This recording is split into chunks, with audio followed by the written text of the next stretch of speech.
Cinema ചെയ്യുന്ന സമയത്ത് ആഷിഖ് എന്നെ വിളിച്ച് പറഞ്ഞതാണ്, നീ ഭയങ്കര കാര്യമായിട്ട് അഭിനയിക്കാനൊന്നും നിൽക്കരുത്, നീയായിട്ട് തന്നെ വന്നാൽ മതി എന്ന് പറഞ്ഞു. പെരുമാറിയാ മതി. അന്ന് പ്രണയമൊക്കെ ഉണ്ടായിരുന്നു ആസിഫേ? പിന്നെ അങ്ങോട്ടും ഇങ്ങോട്ടും 2 വേ 1 വേ എല്ലാം ഉണ്ടായിരുന്നു. അല്ല, ഒരു സമയം തന്നെ 3-4 പ്രണയങ്ങൾ ഡീൽ ഇല്ല, ഞാൻ ഭയങ്കര ഡിവൈൻ ലവിന്റെ ആളായിരുന്നു. ഈ ഡിവൈൻ ലവ് എത്ര നാൾ നീണ്ടു നിൽക്കും? ഡിപ്പെൻസ്. അല്ല, എന്നാൽ ഒരു ആവറേജിൽ എത്ര പെൺകുട്ടികളോടൊക്കെ അങ്ങനെ പ്രണയം പറഞ്ഞിട്ടുണ്ട്, ഒരു ഡിവൈൻ ലവ് തോന്നിയിട്ടുണ്ട്? അങ്ങനെയൊക്കെ ഒരു 3 പേരോട് തോന്നിയിട്ടുണ്ട്. അവരൊക്കെ ഇന്ന് എന്ത് ചെയ്യുന്നു? അവരൊക്കെ ഇന്ന് മിസ് ചെയ്യുന്നുണ്ടാവുമല്ലോ. അയ്യോ, അന്നൊന്ന് പറഞ്ഞു ഇന്നെല്ലാം ഒന്ന് പോയിരുന്നെങ്കിൽ ആസിഫ് അലിന്റെ ഭാര്യ. നമുക്കെല്ലാം നമ്മുടെ we had our own good times. അപ്പൊ അത് കഴിഞ്ഞ് അവരൊക്കെ പോയി. ഈ വലിയ സാഹിത്യകാരൊക്കെ പറയില്ലേ, ജീവിതം ഒരു ട്രെയിൻ പോലെയാണ്, അതിങ്ങനെ പോയിക്കൊണ്ടിരിക്കും. കുറെ പേര് കയറും, കുറെ പേര് ഇറങ്ങും, ട്രെയിൻ മുന്നോട്ട് പോയിക്കൊണ്ടിരിക്കും.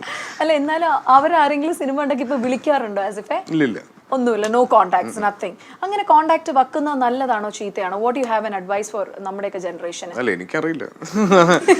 എന്റെ ഇതിലിപ്പോ ഇതാണ് നല്ലത്, കോണ്ടാക്ട് വെക്കാതിരിക്കുന്നതാണ് നല്ലത്. അതാണ് നമുക്ക് ആരോഗ്യത്തിനും എല്ലാത്തിനും നല്ലത്, വീട്ടിലായാലും. അല്ല, എനിക്കും ഈ പറഞ്ഞ ഇതെല്ലാം ഒരു പാഠമാണല്ലോ, നമ്മൾ ഇതിനൊക്കെ ഉൾക്കൊണ്ട് മുന്നോട്ട് പോവാ.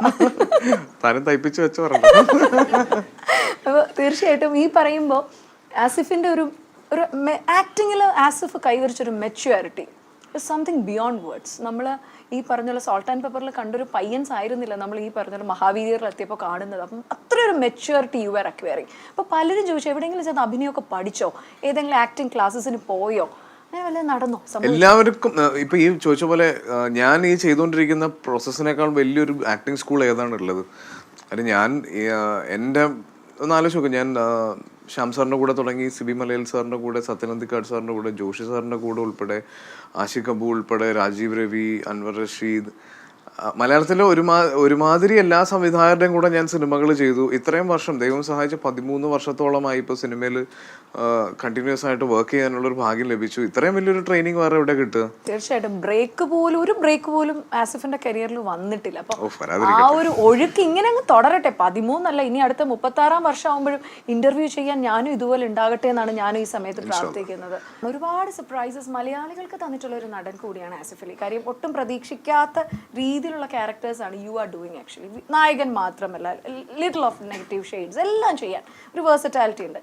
അപ്പോൾ കോളേജ് ടൈമിൽ എത്രമാത്രം, how naughty were you? Like ഒരു ബാക്ക് ബെഞ്ചർ ആയിരുന്നോ, ഫ്രണ്ട് ബെഞ്ചർ ആയിരുന്നോ, മിഡിൽ ആയിരുന്നോ? സ്ഥിരമായിട്ടൊരു ബെഞ്ച് പോലും ഇല്ലാത്ത, എവിടെയെങ്കിലും ഗ്യാപ്പ് ഇട്ടേ കയറി ഇരിക്കുന്ന ഒരു സ്വഭാവമായിരുന്നു കോളേജിൽ ഞാൻ. പക്ഷെ അങ്ങനെ ഭയങ്കര അലമ്പരമൊന്നും അല്ല, ഒരു ആർക്കും വലിയ ശല്യമൊന്നും ഇല്ല. എന്നാലും ചെയ്തതിൽ പ്രിൻസിപ്പലും സാറുമാരും ഒക്കെ കൈയോടെ പിടിച്ച ഏതെങ്കിലും ഒരു അലമ്പ് മനസ്സിൽ ഓർമ്മയുണ്ടോ? ഞാനതൊക്കെ പറഞ്ഞിട്ട് ഇനിയുള്ള ജനറേഷൻ അതൊരു മോട്ടിവേഷൻ ആവാൻ പാടില്ല. ഇല്ല, ഞങ്ങൾ വളരെ നല്ല ആൾക്കാരല്ലേ, നിങ്ങൾ പുറത്തു പറയരുത്. നോനോ, എന്തെങ്കിലും ഒരു ചെറിയൊരു ക്ലൂ തന്നാൽ മതി, അതിന്റെ നമുക്ക് ആ ഒരു ലെവൽ അറിയാനാണ്. അല്ല, ഞങ്ങള് കോളേജിലൊരു ഇവന്റ് നടക്കുന്ന സമയത്ത് ആ ഇവന്റ് കാര്യം എപ്പോഴും ബികോമിന്റെ ഫെസ്റ്റ് കഴിഞ്ഞ് BBAയുടെ ഫെസ്റ്റ് കഴിഞ്ഞതിന് ശേഷമായിരുന്നു BCAയുടെ ഫെസ്റ്റ് നടക്കാറുള്ളത്. അപ്പോൾ അത് ഒരു പ്രാവശ്യം ഞങ്ങളുടെ ഫെസ്റ്റിന് മുന്നേ BCAയുടെ നടന്നപ്പോൾ അത് ചെറുതായിട്ടൊന്ന് അലമ്പാക്കി കൊടുത്തു. എന്താ പരിപാടി കാണിച്ചപ്പാ? പ്രേമത്തിലൊക്കെ നിവിൻ പോളി മറ്റേ ബോംബ് വെച്ചൊക്കെ പൊട്ടിക്കുന്ന പോലെ അങ്ങനത്തെ വല്ല? ഞങ്ങൾ മുട്ട വെച്ചു. എവിടെ? ഫാനില്. ഫാൻ്റെ ലീഫിന്റെ മുകളിൽ മുട്ട ഒട്ടിച്ചു വെച്ചു. അന്തരീക്ഷത്തിൽ നിന്ന് മുട്ടയേറുണ്ടായി. ഇതാരാന്ന് കണ്ടുപിടിക്കാനും പറ്റില്ല. ഇത് എവിടെ? അല്ല, കണ്ടുപിടിക്കാൻ എളുപ്പമായിരുന്നു. കാര്യം ഞങ്ങളുടെ കോളേജ്, ഞാൻ കുട്ടിക്കാനത്താണ് പഠിച്ചത്. അവിടെ കവലിൽ ഒറ്റ കടയുള്ളൂ. ആ കടയിൽ പോയി ആരാ മുട്ട മേടിച്ചെന്ന് ചോദിച്ചത് ഞാനാന്ന് പറഞ്ഞു. എത്ര മുട്ട വരെ നിങ്ങൾ അന്ന് ഫിക്സ് ചെയ്തു? 16 മുട്ട. എന്നാ ഓർമ്മ നോക്കിയേ. അതപ്പോ ശരിക്കും അത് കറങ്ങിയപ്പോഴത്തേക്കും ഫുൾ ആയി കാണില്ലേ, വൃത്തിയോടായി കാണും എല്ലായിടത്തും. പെർഫോം ചെയ്തുകൊണ്ടിരുന്നവരുടെ സ്റ്റേജിലേക്ക് എത്തില്ല, ഓഡിറ്റോറിയം വലിയ ഓഡിറ്റോറിയം ആണ്. അപ്പൊ അതിന്റെ ഒരു ഏരിയയിൽ നിങ്ങൾ ആ ഭാഗത്തൊന്നും നിന്നുമില്ല?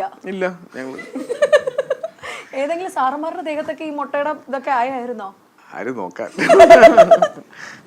അല്ല, ആര് നോക്കാനെന്ന് പറയുമ്പോ നോക്കുന്നവരുണ്ട് കേട്ടോ. ആരാണത്? അങ്ങനെ ഒരാളുണ്ട് അല്ലേ അപ്പൂസേ? അങ്ങനെ ഒരാളില്ലേ? അത് ഓർമ്മയുണ്ടോ? നമുക്ക് ആളോട് തന്നെ ഒന്ന് ചോദിച്ചു നോക്കാം. ഞങ്ങൾ സർപ്രൈസ് കൊടുക്കാൻ പോവാണ് ആസിഫിന്.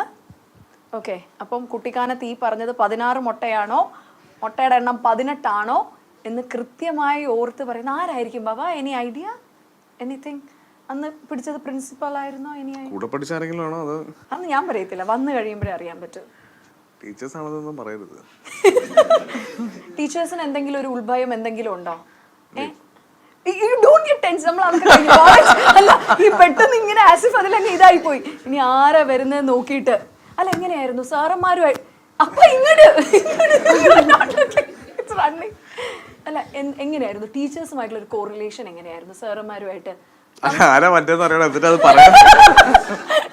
അതല്ല ഞാൻ ചോദിക്കട്ടെ, സീരിയസ്ലി നന്നായിട്ട് പഠിക്കുമായിരുന്നോ അതോ ഭയങ്കര ഉഴപ്പനായിരുന്നോ? ഞാൻ കോളേജിൽ ജോയിൻ ചെയ്ത് ഫസ്റ്റ് സെമസ്റ്റർ കഴിഞ്ഞപ്പോൾ എനിക്ക് എൻ്റെ യൂണിവേഴ്സിറ്റി എക്സാം റിസൾട്ട് വന്നപ്പോൾ 3 സപ്ലി ഉണ്ടായിരുന്നു. 3 സപ്ലി ഉണ്ടായിരുന്നു ഫസ്റ്റ് സെമസ്റ്റർ. അപ്പം ഞാൻ ഭയങ്കരമായിട്ട് ഹോസ്റ്റലിൽ പോയിരുന്ന് കരഞ്ഞു, തീരുമാനം എടുത്തു ഇനി നന്നായിട്ട് പഠിക്കണമെന്ന്. അത് കഴിഞ്ഞുള്ള എല്ലാ സെമസ്റ്ററിനും എനിക്ക് 3 വെച്ച് സപ്ലി ഉണ്ടായിരുന്നു. ലാസ്റ്റ് എല്ലാം നമ്മൾ ക്ലിയർ ചെയ്തു അല്ലേ? ഓക്കെ ആണോ? ഞാനിങ്ങനെ ഡിസ്ട്രാക്റ്റഡ് ആയി കണ്ടിട്ടേ ഇല്ല.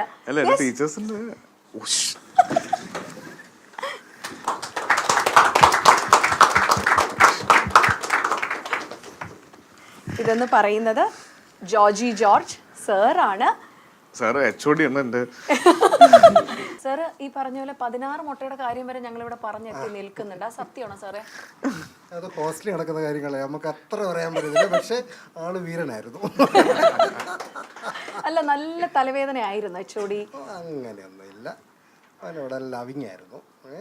പിന്നെ പിള്ളേരുടേതായ ശ്രദ്ധങ്ങൾ, ഇവരുടെ ഒരു ഗ്യാങ് ഉണ്ടായിരുന്നു.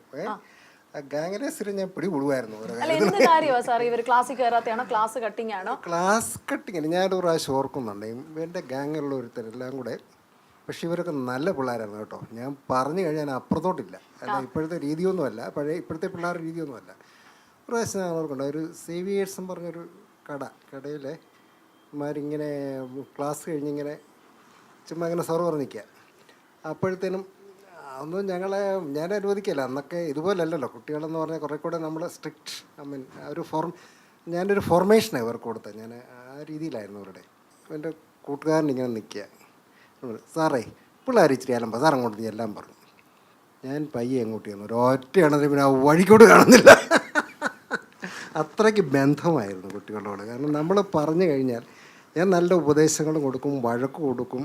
ഞാൻ വിചാരിച്ചു ഞാനൊരു വഴക്കുമൊക്കെ കൊടുക്കുന്നതുകൊണ്ട് ഇവർക്ക് എന്നോട് ദേഷ്യമായിരിക്കുന്ന ഓർത്ത്. പക്ഷേ I am most loved and respected by almost all my students.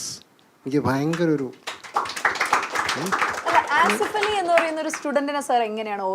Asif അലിയെ കുറിച്ച് എനിക്ക് പറയാൻ പറ്റുന്നത്, അവന് നമ്മളെല്ലാം കൂടെ ഗോവയ്ക്ക് പോയൊക്കെ ഓർക്കുന്നില്ല. ഇപ്പം ഗോവയ്ക്ക് പോയി എനിക്കറിയാം ഇവരൊരു സ്വല്പം മുന്നോട്ടുള്ള ബാച്ചാണ്. അപ്പം ഞാൻ പറഞ്ഞപ്പോൾ സാറേ പ്രിൻസിപ്പലിനോട് പറഞ്ഞു, ഞാൻ പോകുന്നത് ചെറുപ്പക്കാർ അധ്യാപകരുണ്ട്, അപ്പോൾ അവരെയും കൊണ്ടുപോകും. വേണ്ട സാറേ, സാറ് തന്നെ ഉമ്മാരെ കൊണ്ടുപോകണമെന്ന് പറഞ്ഞു, മേയിച്ചോണ്ട് പോകണം. അങ്ങനെയാണ് ഞാൻ ഉമ്മാരോട് പോയത്. പോയി കഴിഞ്ഞാൽ ഇവന്മാരൊരു നല്ലോണം ഫെനിയൊക്കെ മേടിച്ച് മേടിച്ചിട്ടുണ്ട് എന്ന് ഞാൻ ഓർക്കുന്നുണ്ട്. ഞാൻ ഓർക്കണം, കൂട്ടുകാരൻ ഞാൻ കോട്ടയത്ത് ഇറങ്ങാത്തതിന് ഞാൻ പറഞ്ഞു, ഇവിടെ എനിക്ക് ഇച്ചിരി വെള്ളം വേണം കുടിക്കാൻ, ഞങ്ങളുടെ ആരെങ്കിലും ബോട്ടിലുണ്ടോ ചോദിച്ചു. ഇവനല്ല കേട്ടോ, പിന്നെ അതെടുത്ത ഒരു ഫെനിയായിരുന്നു. ഞാൻ പറഞ്ഞു എനിക്കിത് വേണ്ട, എനിക്ക് കുടിക്കാൻ കൊടുത്തത് ഫെനി. അല്ല ഇത്രയും ഒരു സ്റ്റാർ ആവും മലയാള സിനിമയിൽ, എല്ലാവരും ഇഷ്ടപ്പെടുന്ന ഒരു സ്റ്റാർ ആവും ഒരു ഇതുണ്ടായിരുന്നു സാർ? ഒരു തോട്ട് കിട്ടിയായിരുന്നോ നിങ്ങൾക്ക് എല്ലാവർക്കും?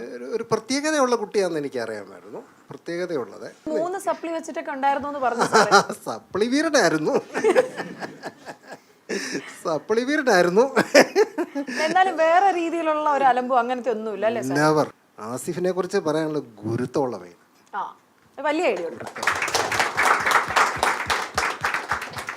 ഗുരുത്വം എന്ന് പറഞ്ഞാൽ, ഞാൻ ഇപ്പോൾ എല്ലാവരും ചെറുപ്പക്കാരാണല്ലോ ഇവിടെ ഇരിക്കുന്നത്. ഗുരുത്വം എന്ന് പറയുന്നത് കടയും മേടിക്കാൻ കിട്ടത്തില്ല, അത് നിങ്ങൾ ആർജിച്ചെടുക്കേണ്ടതാണ്. അത് ധാരാളമായിട്ട് ഇവന് കിട്ടിയിട്ടുണ്ട്. അല്ല വിജയത്തിന്റെ ഒരു വലിയ കാരണം അത് തന്നെയാണ്. എനിക്ക് അതിനകത്ത് വേറൊന്നും പറയാനില്ല. ഗുരുത്വമാണ് അവനെ കൊണ്ടുപോയിച്ച ആ ഗുരുത്വമാണ് അവനെ ഇവിടെ ഇതിൻ്റെയൊക്കെ അത്ര മുകളിലെത്തും. പിന്നെ ഞാൻ ആസിഫിനെ കുറിച്ച് ഇവൻ്റെ ഇപ്രാവശ്യം കേട്ടോ, ഞാൻ ചെവിക്ക് പിടിക്കുന്നുണ്ട്. എല്ലാ ടീച്ചേഴ്സിനേക്കും വിളിച്ച് എവിടെയാണെങ്കിലും വിഷ് ചെയ്തിരിക്കും. സാറേ ഇപ്രാവശ്യം വിളിച്ചില്ല, ഇനി ഞാനങ്ങ് വരും. അപ്പോൾ ആ ഒരു എന്താണ് വാംത്ത് ഒരു ambience what ever it is അതൊക്കെ എന്ന് പറഞ്ഞാൽ നിങ്ങൾ കുഞ്ഞുങ്ങളെ മനസ്സിലാക്കേണ്ടതാണ് കേട്ടോ. ചുമ്മാ ഒന്നും ആർക്കും ഒരു ഫീൽഡിൽ എക്സൽ ചെയ്യാൻ പറ്റത്തില്ല. നമ്മളെല്ലാവരും ഉണ്ട്, ഒരു ക്വാളിറ്റി ഉണ്ട്. അത് ഗ്രൂം ചെയ്തെടുത്തെങ്കിലേ നമുക്ക് എക്സൽ ചെയ്യാൻ പറ്റുള്ളൂ. അതിൻ്റെ ഉത്തമ ഉദാഹരണമാണ് ആസിഫ്. ഈ ആസിഫ് എന്ന് പറയുന്നത് ഇപ്പം മലയാള സിനിമയിൽ ഏറ്റവും അവിഭാജ്യമായിട്ടുള്ള ഒരു ഘടകമാണെന്ന് നമുക്കറിയാം. ഇൻ കേസ് സിനിമയിലായിരുന്നില്ല, എന്നാലും സിനിമയിൽ തന്നെ വരും എന്നറിയാം, നമ്മൾ അത് വിട്ടിട്ട് സിനിമയിലായിരുന്നില്ലെങ്കിൽ എന്ത് തൊഴിലിലായിരിക്കും ആസിഫ് വേറെ ചെയ്യാണ്ട, വേറെ ഏത് പണിക്കായിരിക്കും സാറിന്റെ മനസ്സിലായി? ആസിഫ് പറഞ്ഞിട്ടുണ്ട് അവൻ്റെ ഇൻ്റർവ്യൂവിൽ തന്നെ പല പ്രാവശ്യം ഞങ്ങൾക്ക് പറഞ്ഞു കേട്ടിട്ടുണ്ട്, എനിക്കിതല്ലാതെ വേറെ ഓൾട്ടർനേറ്റീവ് ഇല്ലടാ. അതെ, ഒരു പ്ലാൻ ബി ഇല്ലായിരുന്നു എനിക്ക്. പ്ലാൻ ബി ഇല്ലായിരുന്നു എനിക്ക് അതിനെക്കുറിച്ചൊന്നും വലിയ അറിയില്ല. ഞങ്ങളുടെ അവിടെ ജൂനിയർ ടീച്ചേഴ്സ് ഇങ്ങനെയുള്ള കാര്യങ്ങൾ പ്രോജക്റ്റിനൊക്കെ ചെയ്തപ്പോൾ അല്ലേ, പ്രോജക്റ്റിന് ഇത് ഫീൽഡുമായിട്ട് ബന്ധപ്പെട്ട ഏതെങ്കിലും ചെയ്ത പ്രോജക്റ്റ് എന്തെങ്കിലും ഓർമ്മയുണ്ടോ? പ്രോജക്റ്റ് അല്ല, ഞാൻ അവിടെ നിന്ന് നമുക്ക് ഫെയർവെൽ ഒരു ഇവന്റ് ഉണ്ടായിരുന്നു. അപ്പോൾ ആ സമയത്ത് എല്ലാവരും ഫ്യൂച്ചർ പ്ലാൻസിനെ പറ്റി പറയുമ്പോൾ ഞാനൊരു ആക്ടർ ആവണം എന്ന് പറഞ്ഞ് അന്ന് ഞങ്ങളുടെ ഒരു സാറുണ്ട് ജോഷി എന്ന് പറഞ്ഞിട്ട്, അദ്ദേഹം എന്നെ വിളിച്ച് നീ അത് തുറന്നു പറഞ്ഞത് ഇങ്ങനെ സംസാരിക്കാനുണ്ട്.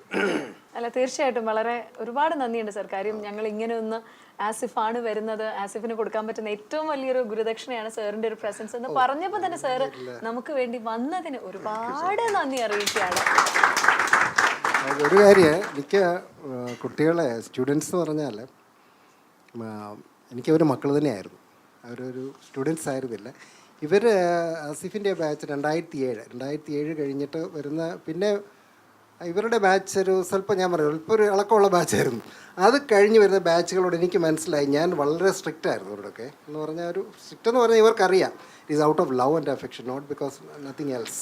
പഠിപ്പിക്കുന്ന സമയത്ത് ഞാനൊരിക്കലും ഓർത്തില്ല കേട്ടോ, ഞാൻ നല്ല സ്ട്രിക്റ്റ് ആയിരുന്നതുകൊണ്ട് ഞാൻ വിചാരിച്ചത് പിള്ളേർ എന്നെ ചീത്തയായിരിക്കും പറയുന്നൊക്കെയാണ്. പക്ഷേ ഇറങ്ങിക്കഴിഞ്ഞപ്പോൾ ഞാൻ ഓർക്കുന്നു 2014 ഇവനൊരു ഭയങ്കര ഒരു ബോംബ് പൊട്ടിച്ചു. 2014 സെപ്റ്റംബർ 5 ഞാൻ കോളേജിൽ വന്നപ്പോൾ എനിക്ക് ഭയങ്കര സർപ്രൈസ്. ഇവൻ എന്നെക്കുറിച്ച് ഒരു റൈറ്റപ്പ് എനിക്ക് വേണ്ടി പ്രാർത്ഥിച്ച ജോജി സാറെന്നും പറഞ്ഞ് സെപ്റ്റംബർ 5 മനോരമയിൽ അവൻ എഴുതി എന്നെക്കുറിച്ച്. അപ്പോഴാണ് ഞാൻ മനസ്സിലായത് it was A pleasant surprise for me. Till that time I never had the impression that students love me so much.